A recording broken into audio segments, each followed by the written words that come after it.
The Apparatus of Lost Identities is a mobile theatre hosting stories of homesickness embodying Sydney Harbour, constructed on a recycled barge departing from Neilson Park and arriving up at George's Head Battery throughout a performance. To the traditional custodians of the harbour, the land, water, and all-encompassing beings within has been home for countless millennia. Yet, this harbour is a chronicle of dispossession and loss of such cultures. To others from distant places, the harbour has witnessed their odyssey to an unfamiliar world, beginning new chapters in the city, perhaps with safer livelihoods or increased opportunities, all at the sacrifice of losing connection with their heritage. The theatre departs from this nestled cove at Neilson Park on the left, facing a familiar Sydney skyline, to George's Head Battery, where the southern and northern coastlines reveal that infinite horizon of the Pacific Ocean. And so we are following an emotional odyssey of longing. The topmost diagram is based off the stages of homesickness, a visual representation of cultural adjustment for those settling in unfamiliar places.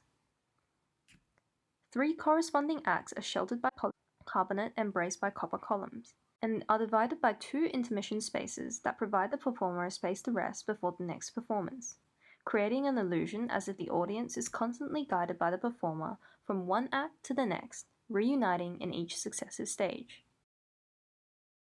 Audiences are gently guided into the copper forest in Act 1 of the performance through a disconnecting bridge. It becomes adrift at the Crisis Act, where the harbour witnesses the theatre as a lost island without a home.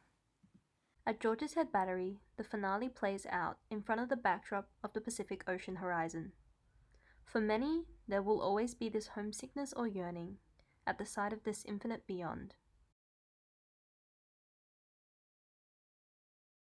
The relationship between this theatre and the harbour it sits in eventually becomes such that the theatre is a perennial timekeeper. It firstly brings the audiences through a myriad of views across the harbour in each journey, filling the backdrop with frames and angles of the harbour, emphasizing the vastness and countless individual histories and perspectives of this harbour and beyond.